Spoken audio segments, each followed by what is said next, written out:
Hey caramba! Et bonsoir et bienvenue pour une nouvelle vidéo consacrée à Star Wars, les héros de la galaxie, pour un match de finale qui me posera au petit filou de... Comment ils sont pseudo Dark Sebo One. Dark Sebo One, donc... qui, comme lors de ma première semaine, m'a fait une magnifique feinte. Une magnifique feinte, vous allez voir ça. Donc, comme toujours, je prends des captures à 23h05 de mes adversaires. Et donc, ça me permet d'avoir leur inventaire juste après matchmaking. Au cas où ils démodent, ils font des trucs comme ça, vu qu'il y en a certains qui le font comme un petit malin du premier tour. Mais lui, en fait, ce qu'il a fait, regardez, il n'y a pas une différence entre la capture à 23h005 juste après le matchmaking et maintenant... Il y a un petit JML qui s'est rajouté, ni vu ni connu, donc je ne suis pas tombé dans le panneau, je savais qu'il ne l'avait pas. Donc tant mieux pour moi, la petite feinte n'a pas marché, il n'a qu'un GL, c'est cool une finale avec qu'un seul GL, c'est trop la classe. Donc voilà, ça m'opposera à Dark Sebo One. Petit mot au passage, même deux petits mots. Aujourd'hui la petite musique que j'ai rajoutée, donc c'est un petit cover de Alicia Keys, donc je vous invite à découvrir le live à la NPR qui est assez sympa, là. Sans maquillage, sans rien du tout, plutôt cool, jazzy, une bonne petite musique d'ascenseur pour ce live, dirons-nous. Et autre info, vu que ça fait toujours plaisir de faire des compliments, si je vais donc à la première page, revenons en arrière, classement. Et moi, ça me fait plaisir parce qu'on a deux streamers qui sont au top de leur forme. Encore une fois, Endalville, top 8 de la GA, membre représentant des Hotski Patrol. Et juste derrière lui, un autre streamer, donc Xaires, qui est top 21 aussi. Donc, de belles perfs. Vous pouvez, n'oubliez pas, suivre leur live sur YouTube, sur la chaîne de Xaires ou la chaîne de Endalville, ce que je vous recommande de faire.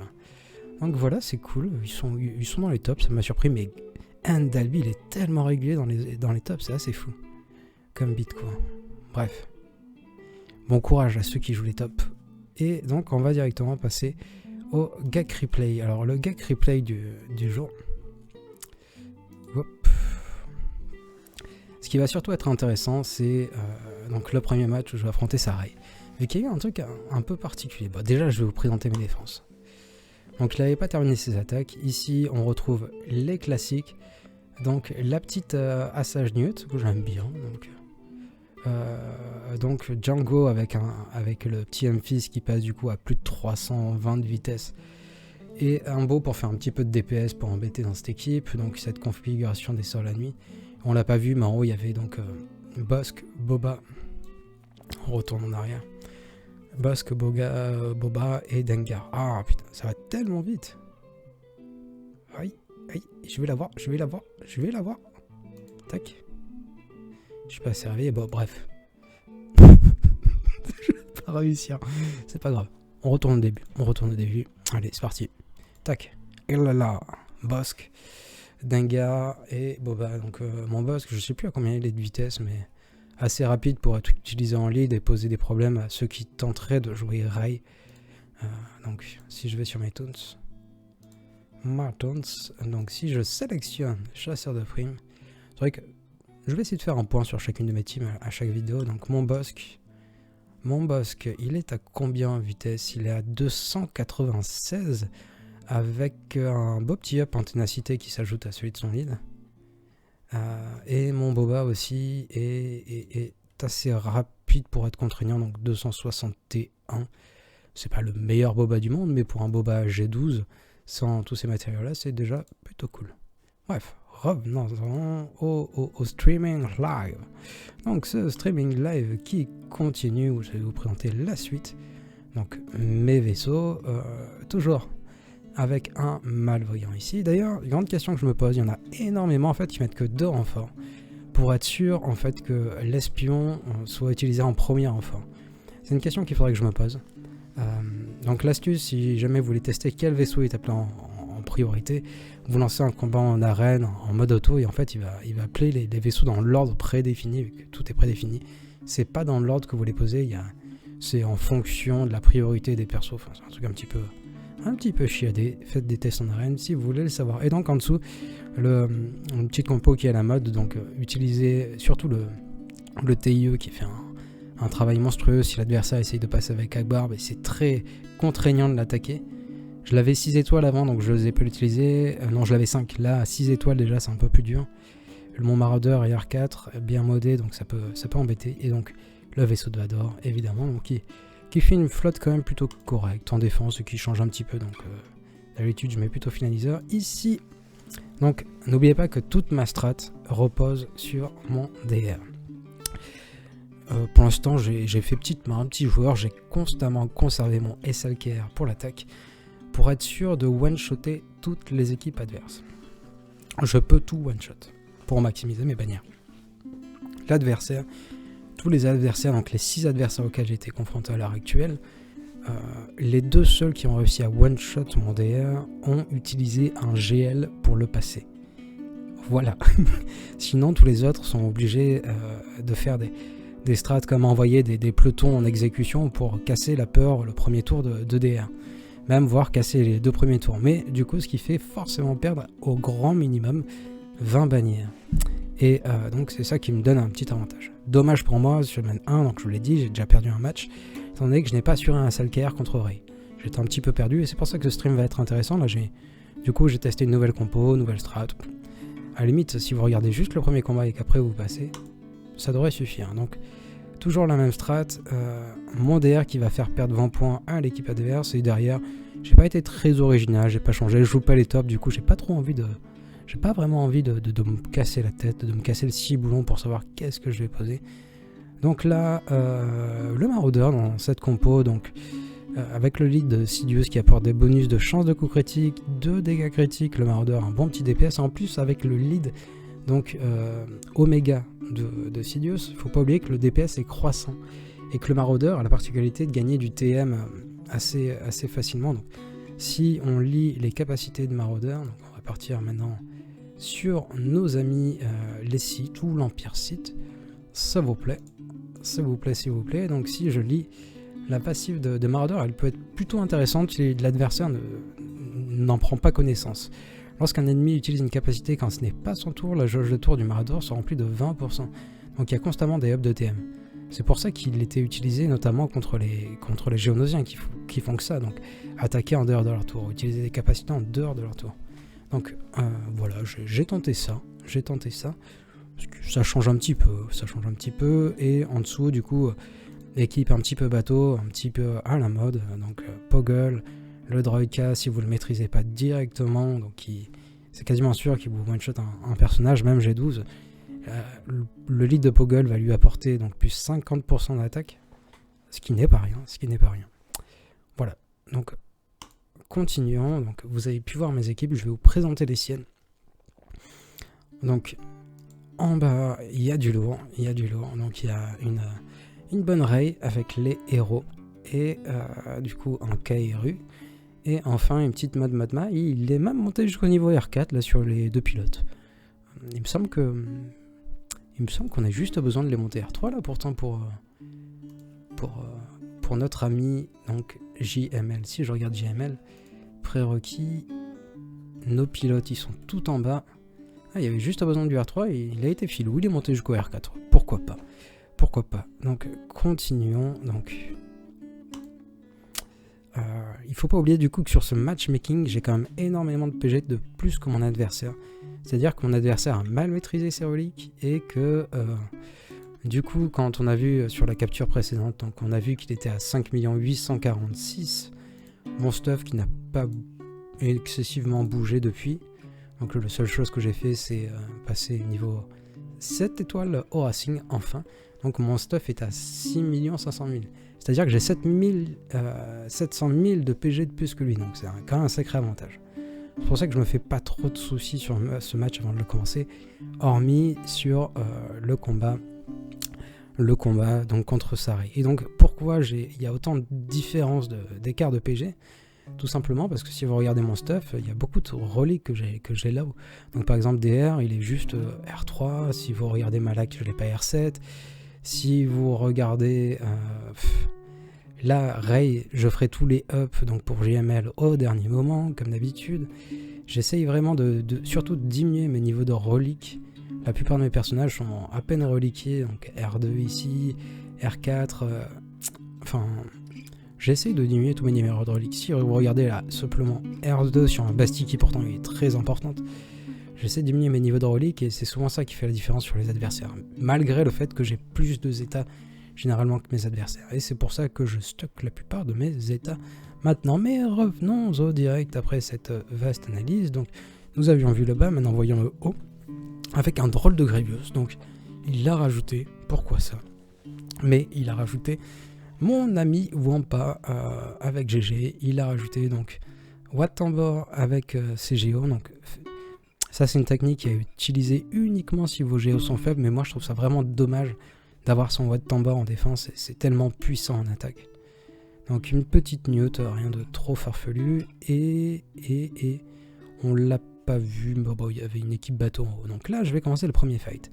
Et la chose à signaler, donc, c'est que la vitesse de son héros de la résistance Finn est à 282. Et ça me donnait envie de tenter un truc.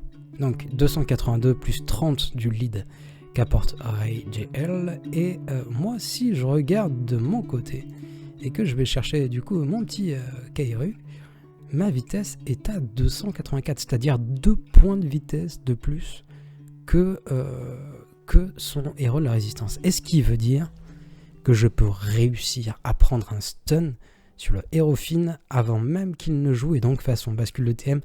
Et donc il y a énormément de DPS qui peut one-shot du coup un Tron comme le mien. Mon Tron a beau être bien rodé, il peut se faire one-shot tour 1 par ces deux Gugus. C'est pour ça que je vais décider d'envoyer donc mon Kaeru dans l'escouade. J'ai vérifié la vitesse du héros de la résistance Finn. J'ai vérifié la vitesse du coup de HPO aussi, qui est encore plus lente. Et donc je vais décider d'envoyer cette compo. Je me dis, voilà, donc mon SLKR est plus rapide que sa Ray. Et donc pour ne pas me prendre un one-shot tour 1, donc vous voyez, j'ai l'avantage. Là, si jamais vous utilisez une spé ou même sa capacité de base sur un des deux Gugus, vous allez systématiquement le descendre à moins de 60% HP. Et donc la première capacité de Ray qu'elle fera, ce sera son lancer de sabre qui va directement éliminer donc un personnage de votre esquive. Ce qui m'était arrivé match 1 où j'avais pensé qu'ils étaient bien modés, ils étaient bien gear, ils pourraient survivre. Non, non. Donc premier move qui est impératif, envoyer du coup une basique sur la petite Ray. Dommage, l'immunité aux améliorations n'est pas passée, mais c'est toujours 2 coups critiques qui passent par là. Du coup, maintenant, je peux aller du coup prendre la fracture sur Ray, la garder sous contrôle, et là, donc, le move qui fait plaisir, le tour de Kaeru, et qui va prendre un stun directement sur le petit H-Finn. Donc H-Finn qui va perdre, il a perdu en premier tour, il va en perdre en deuxième, et du coup Finn qui ne pourra pas utiliser sa bascule de TM avec son super pote HPO. Donc là je me fais stun, mais il n'y a aucun souci, je vais me destun directement. Je vais préférer utiliser cette capacité donc pour charger mon ulti, 3 coups critiques qui passent. C'est quand même plutôt cool. Maintenant je vais pouvoir les stun l'autre andouille. Et même le passer dans le rouge du coup. Donc là j'utilise la passive donc, qui fait plus de dégâts si l'ennemi est stun. Petit switch de TM entre Kylo Ren et du coup l'ami Tron. Donc là j'essaie de m'attaquer à l'andouille qui est là-bas. Dans tous les cas sa première capacité là ça va être un lancer de sabre étant donné que lui je l'ai mis dans le rouge. Donc il faut que j'essaye de DPS. Les deux andouilles. Là j'attaque en basique sur elle. Dans tous les cas elle va jouer assez vite. Là du coup cette capacité là qui fait plus de dommages si vous attaquez quelqu'un qui est stun. Et là, pow, je peux prendre une deuxième fracture avant l'ulti de Ray. Mais même si j'avais pas pris de fracture avant l'ulti de Ray, on va voir. Là j'ai bien mal. Hein. Il survit un petit peu par miracle, mais dans tous les cas, même s'il n'a pas survécu, donc que c'était le tour de Ray, donc juste après mon SLKR, donc mon ulti est chargé à 98%. Et ça c'est génial. Ça, c'est carrément cool. Chargé à 98% du coup, comparé au premier fight que j'avais fait contre Anchowy et même tous ceux que j'ai rencontrés. Donc, plutôt satisfait de ce résultat. Là, je vais retourner terminer l'andouille qui est là-bas. Mon ulti est à bloc. Je vais attendre tout naturellement que Ray déclenche son ulti pour déclencher le mien. Je n'ai pas besoin de le déclencher pour l'instant. Ce que je vais faire, donc, c'est continuer à gagner de la maîtrise, donc, pour augmenter le DPS de mon Kylo. Elle entre en ulti, je peux entrer en ulti. Tchakadada.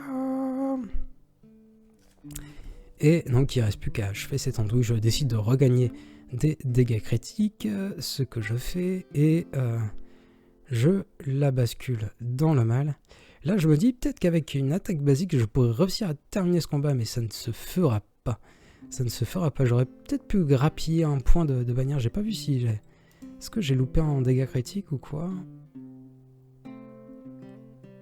Non, même pas, non.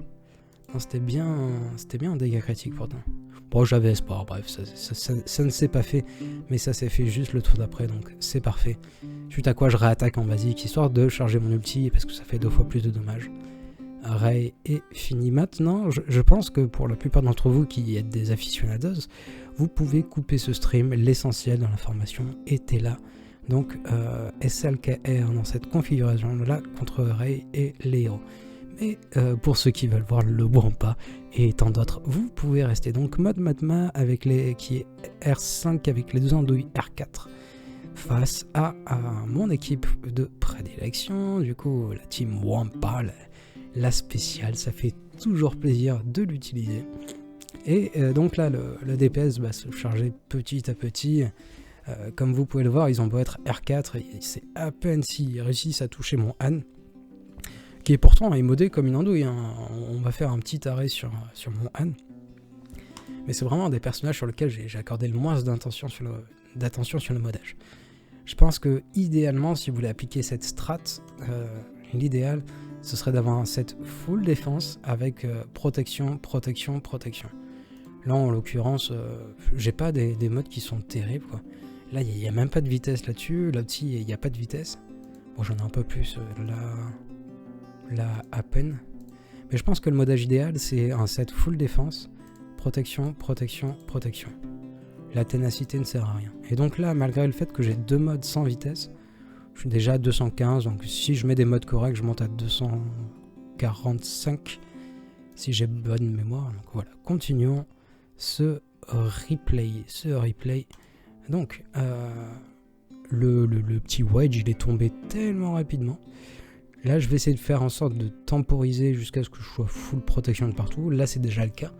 Je suis full protection, du coup, je peux m'attaquer à ce bombix. Le truc, c'est que donc Han regagne un pourcentage de sa protection à chaque fois qu'on l'attaque. Han Stormtrooper. Et là, à chaque fois que les gens assistent avec la mécanique de Mad Motma, ils vont infliger seulement 10% des dégâts qu'ils devraient faire. C'est-à-dire qu'ils vont constamment recharger la protection de mon Han. Et ça, c'est cool. Ça, c'est carrément cool, quoi. Donc ça s'est très bien passé, cette stratégie fonctionne du coup aussi en 5v5, la strat Wampa. Donc là on a un gros Kylo modé défense, santé, pas mal de survivance. J'hésite un petit peu à envoyer mon JKL, parce que mon JKL c'est la pierre angulaire qui pourrait me sauver s'il a mis un DR derrière. Donc j'ai toujours mon gas en attaque quand même. J'ai toujours mon gas, mais j'ai plus confiance en JKL lead plus ma ST qui a à 337 de vitesse. Du coup, je décide quand même d'assurer le combat. J'ai regardé son historique et habituellement il pose pas énormément de méta en défense. Donc je suis plutôt safe. Je retire même chaque type pour me faire une équipe chaque clone. Et je rajoute plutôt mon petit Hermit Yoda étant donné qu'il est plus rapide que l'équipe adverse. Et donc j'aurai quand même l'avantage pour le premier tour. Sachez que là j'ai assuré mon combat. Mais ce serait également passé si j'avais juste mis, par exemple, JML et Yoda. Mais bon, je joue pas les tops cette saison, j'ai envie de me faire plaisir, de faire des escouades complètes, de ne pas me stresser, de m'amuser sur cette GA. On a suffisamment de stress comme ça à chaque fois qu'on affronte une rail. Et donc là, le combat et la mécanique est plutôt simple, il y a tellement de DPS, tellement de DPS que ça fait plaisir. Donc là, je vais l'anesthésier. Full protection. Ça fait plaisir. Ça fait plaisir. Donc, continuons. Que vais-je donc faire? Là, je me dis que c'est un bien gros hit pour simplement achever la tendouille là-bas. Je vais prendre le taunt. Je vais regagner ma protection. Je regagne ma protection. Et là, je vais encore regagner la protection en utilisant la capacité spéciale de son lead. Et donc, c'est parfait. C'est un combat qui se termine sans aucun stress à 54 bannières. Des combats comme on les aime. Continuons. Du coup, je peux découvrir le territoire qui est derrière. Et que se cache-t-il? Des bonnes bouses. J'avais même pas remarqué que sa talzine était si basse. Mais ça, cette talzine, c'est un appel au show IPO, quoi. C'est clairement un appel au show IPO. Vas-y, show IPO, viens me voir. Et c'est ce que je ferai un peu plus tard dans le live. Mais, du coup, la question, ça va être déjà de regarder ces modes, histoire de checker. Et je vais faire une petite pause. Je vous évite le check de ces vitesses. Donc, hop, on est parti un peu vite en besogne. Du coup, je vais en haut et je décide de m'attaquer à ce géo en utilisant tout naturellement le Trium. Étant donné que Wattambor peut apporter des revives, donc Nihilus sera déterminant pour éviter les revives, pour éviter toute la mécanique de regain de protection qu'il va y avoir dans l'équipe adverse.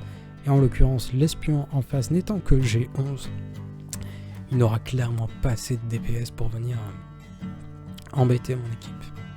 Je trouve ça fou quand même qu'à ce niveau, il a un espion qui est G11.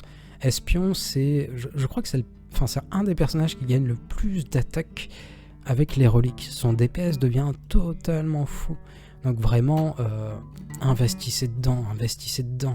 L'espion, en plus, si on regarde un inventaire comme le mien, on va regarder un inventaire comme le mien, donc où j'essaye de gérer mon top 80. Pour gérer mon top 80, comment je fais? Donc on va partir, hein. Tous ceux qui sont hauts, ils seront pas dans le top 80, peut-être Piet et Matma, je sais pas. Mais donc on va partir de là, et étant donné qu'il y a 1, 2, 3, 4, 5, 6, on va compter 1, 2, 3, 4, 5, 6, 7, 8, 9, 10. Donc ça fait 60 persos. On va rajouter du coup 3 x 6, 18 pour arriver au top 80. Merde, mince. Donc on est sur Lando. 80, Lando, donc 1, 2 et 3. Mon top 80 s'arrête ici. S'arrête à peu près ici. Alors, au niveau de Barry Sophie. Et c'est-à-dire que j'ai beau avoir G13 mon espion, il n'est pas pris en compte dans mon top 80. Comme le fait d'avoir un esprit dans la nuit relique, comme avoir un seul lacite relique. Étant donné qu'ils sont low relique, ils n'entrent même pas dans mon top 80.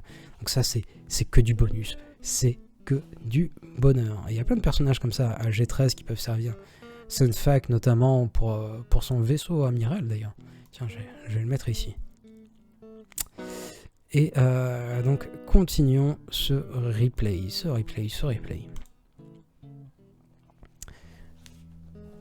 Donc, que se passe-t-il? Bob est là. Dommage qu'il n'y ait pas un bouton accéléré parce que ça va être très palpitant. Donc, vous imaginez qu'il y a un suspense qui est quand même plutôt incroyable sur la sortie du match. J'ai mon Trium. Je pense que l'esquive qu'il essaye de faire, c'est qu'on utilise le Trium sur Samon Matma et que du coup on soit perdu pour affronter ces Génosiens. En l'occurrence, merci au Wampa qui permet d'éviter de tomber dans ce petit piège. Et donc le temps passe, mais il n'y a pas de DPS en face. Il n'y a pas de DPS en face. Donc là, je le tue via l'annihilation. Il ne pourra plus revenir à la vie. Au début, j'avais essayé de placer la marque donc sur Trahi histoire qu'elle tente d'être full protection. Ce n'est pas le cas. Donc maintenant, le bonus de sa marque, je vais le donner sur Sion pour essayer de regagner mes protections. Ma protection sur Sion terminée du coup à 52 bannières. C'est ma mission. C'est pour ça aussi que je ne focus pas directement l'espion. J'essaye premièrement de regagner un petit peu de protection. Et donc là, je peux regagner de la protection, mais ça colle. Donc là, il est full prot. La super est à 2 tours, donc plus qu'à 1 tour chez Nihilus. Il faut juste que je puisse m'attaquer à l'andouille d'espion qui reste sous camouflage.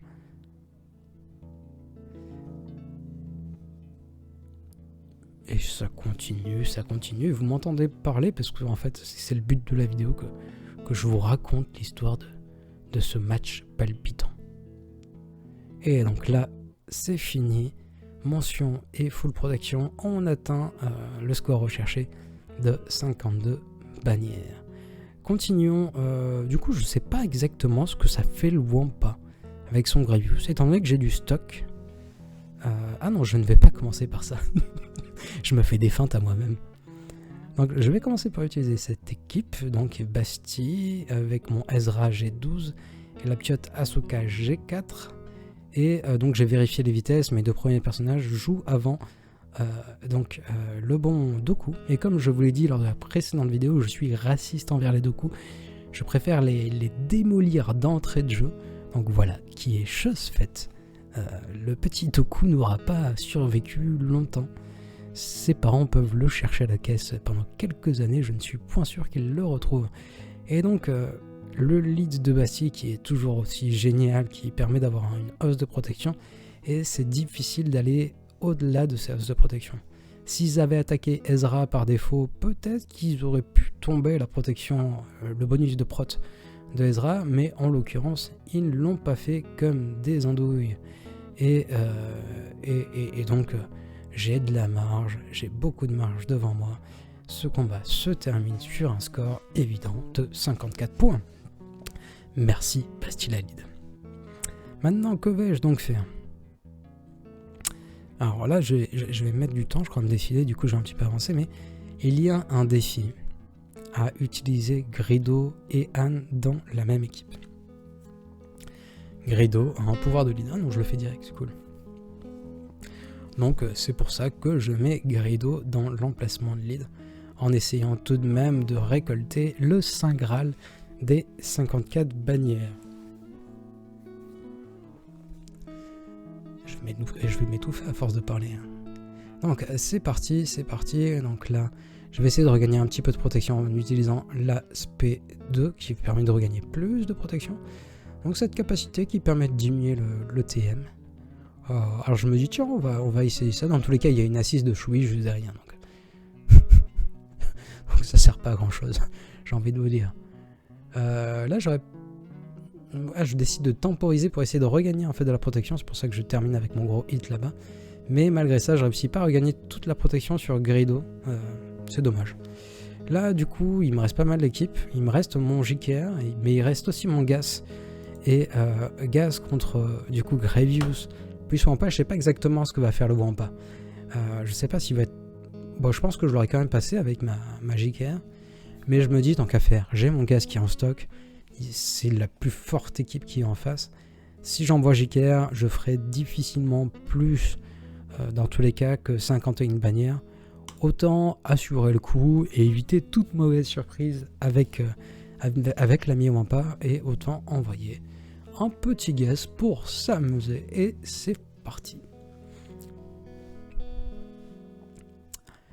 Et c'est parti, du coup, tout naturellement, je vais me focus sur B2, comme sur un combat classique.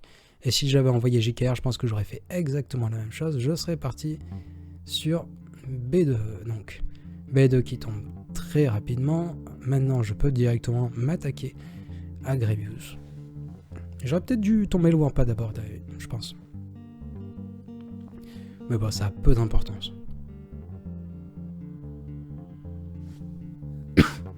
Gravius est tombé. Alors, je ne sais pas s'il avait passé son test Covid-19, mais le voilà dans les trépas. Continuons. Je peux donc découvrir ses flottes, et là, j'avais même pas vu que son malveillance n'était pas à cette étoile. Mais c'est carrément cool. Je vais juste checker, je check à chaque fois. Du coup le nombre d'étoiles sur le TIE de l'Empire. Et dans le cas où je vois qu'ils utilisent des Akbar en défense, je vérifie aussi le Y ou le V-Wing à chaque fois. Alors blue stack. On doit être vers le bas lui. Blue stack, le Y-Wing. C'est bien ça. Ouais, alors il y en a un qui est pour les résistances et il y en a un pour les rebelles. J'aurais vérifié toujours le nombre d'étoiles sur le Y-Wing. Si le Y-Wing est 7 étoiles, ça peut être un peu compliqué en miroir. Mais bref, continuons au replay. Donc là, je vois ces flottes. Est-ce que je fais une pause dans la vidéo? Même pas. Non, j'y vais en avant gang. Donc là, en l'occurrence, je sais qu'il a fait 2 fails. J'ai pas besoin de maxer mes bannières. J'ai pas besoin d'enlever des renforts particulièrement, hormis prouver à tout le monde qui a la plus grosse bouteille de Perrier. Ça sert pas à grand chose. Et donc là, je vais décider de sécuriser au maximum le combat et inviter plein de potes. Sait-on jamais, vu que les vaisseaux c'est très RNG, autant limiter au maximum les RNG. Donc, on l'a vu sur la dernière vidéo, l'assist du faucon par exemple, c'est RNG. La faculté de poser des malus, c'est RNG. Bon, là en l'occurrence, l'équipe adverse était particulièrement faible. Donc, je pense que j'aurais pas pris un gros risque en retirant des renforts. Mais chaque renfort en fait a son utilité qui est différente. C'est pour ça que j'aime bien aussi donc en conserver un maximum. Là en l'occurrence, le bombardier TIE, c'est l'ennemi, c'est vraiment l'ennemi des rebelles, donc cible prioritaire, il doit tomber. Et là en l'occurrence, bon RNG, une assist du faucon qui provoque une assist là et ça tombe directement cache et là, bao, ça fait mal, ça fait très mal.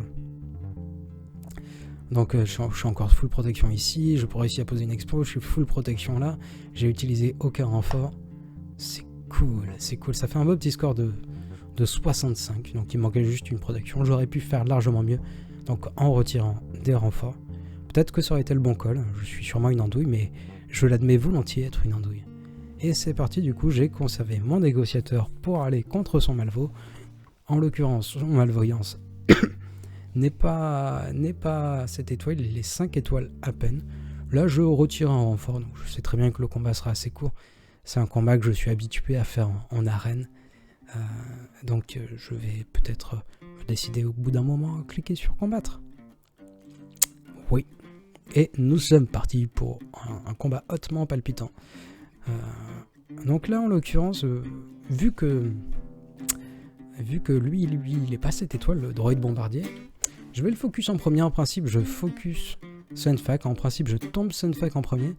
Là j'inverse un petit peu ma mécanique, étant donné qu'il est low, je vais essayer de le tomber en premier parce qu'il a une attaque de masse et que je veux pas qu'il me diminue bannière au dernier moment. Donc voilà, là toujours avec l'attaque de masse, faites un focus sur ce petit droïde qui peut vous mettre limité aux améliorations, ce qui casserait totalement la mécanique, Bossk prendrait grave cher.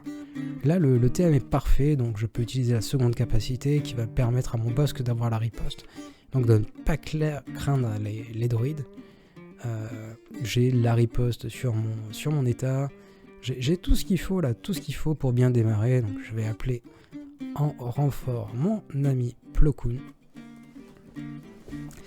qui me permet de recouvrir un petit peu de ma protection. Donc là la riposte sur Bossk c'est parfait. Moi c'est vraiment le starter que je fais tout le temps quand je suis opposé à ce setup là. Là il réussit à invoquer du coup l'espion, mais heureusement pour moi ça tank bien, même sa riposte, ça prend un kill assez rapidement là-bas.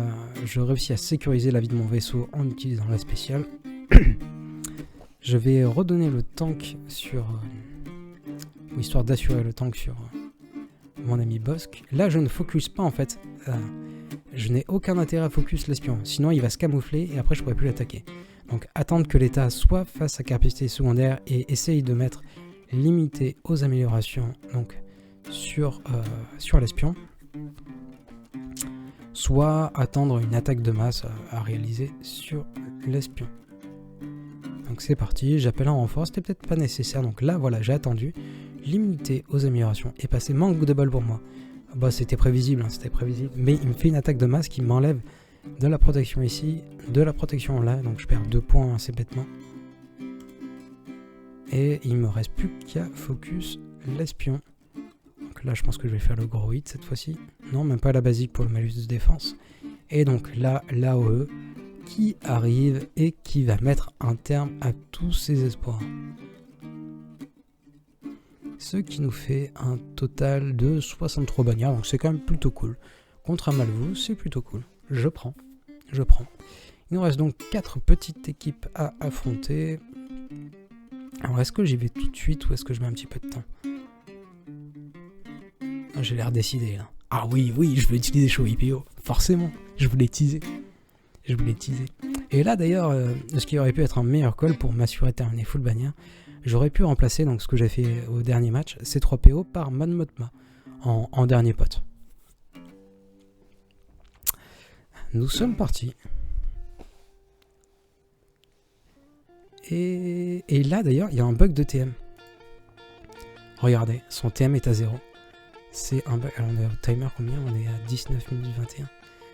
TM à 0, donc c'est un bug de timer. D'ailleurs que j'ai aussi eu sur le premier match. Donc au début du premier match, rappelez-vous, juste après ça, je sais pas d'où ça vient, mais là au tout début du match, donc avant la première capacité, le TM de Pau était aussi à 0, donc un bug d'affichage. Je sais pas ce que c'est que ce bug, mais ça aurait pu me coûter très cher si vous avez mal calculé votre coup, si vous croyez que son tour va pas arriver. En fait, si il arrive. Donc je sais pas ce que c'est, mais bien embêtant. Pourtant, j'étais pas sur le stack. Je fais toujours mes GA sur. Je fais toujours mes GA du coup sur téléphone pour éviter les bugs justement. Et on en retourne à ce moment-là. Même je peux avancer un petit peu, on avait dit 19-21. Tac. Donc là, bug d'affichage sur son TM que je ne vois pas. J'avais décidé d'appeler qu'est-ce que c'est? Je vais appeler CLS, je pense. Donc histoire de réduire un petit peu le TM de Daka, de Assage, mais je vois pas son TM et c'est vraiment bizarre quoi. Mais regardez ça, son TM n'apparaît pas. Alors je sais pas qu'est-ce que c'est que ce bug, mais ça aurait pu me coûter une bannière aussi. Ça aurait pu me coûter une bannière, bon heureusement ça s'est bien passé. Shoei-PO, toujours aussi fun à utiliser. Ça aurait même pu passer à 2 personnages, je pense. Ouais. Même peut-être Manmotma et Shoei-PO, tout seul. Ça aurait pu être drôle. Du coup, il me reste encore mon Raven que je vais appeler pour sécuriser un match à 54 bannières. Là, pareil, peut-être que j'aurais peut-être pu enlever Jolie si j'avais voulu maxer mon score. Chose que je n'ai pas fait, je ne prends aucun risque.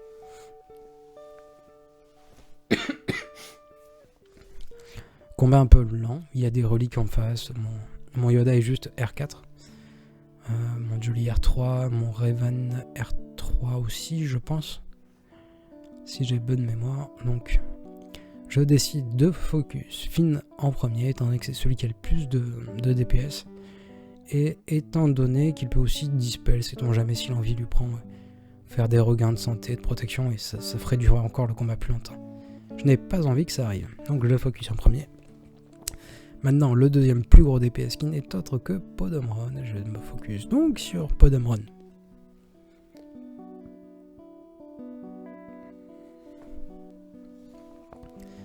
Tu vas tomber comme une andouille. Yoho! Bien joué, Yoda. Et Yoda fait la passe à Raven qui se rejoue lui tout seul, qui rejoue encore une fois, qui refait la passe à Raven. Raven va commencer son tour, non c'est Jolie qui se la joue solo, et Raven qui se la joue collective, qui invite tous les potes à participer à cette merveilleuse aventure pleine de suspense. Réduction du TM, toutes mes bannières sont sécurisées, donc j'ai cherché le plus souvent possible à utiliser l'aspect de Yoda, histoire de constamment avoir des bonus de protection et d'esquive. Donc c'est parfait, ça s'est très bien passé. Et là il me reste donc mon Vador et ma Shakti. Donc je vais vérifier les défis, on va passer tout ça. Et là, qu'est-ce que je vais me décider à faire? Utiliser mon Vador contre son Poggle. Là aussi, je fais peut-être un combat overkill, peut-être légèrement un peu trop. Mais bon, la peur toujours avec Vador, c'est qu'on a très vite fait, en fait, j'aime pas l'utiliser en escouade réduite, vu qu'on a très vite fait de perdre des bannières, tout simplement, avec, par exemple, une riposte de Sunfac, où ils prennent un tour et bam, ils vous attaquent, et du coup, le petit point de bannière que vous aurez gagné en ne déployant pas un personnage, mais au final vous allez le perdre parce que vous allez perdre un petit point de protection. Donc c'est pour ça que je décide d'envoyer ce starter, mon ami Piette, toujours dans les bons coups, donc l'attaque de masse en premier, puis j'envoie ça super.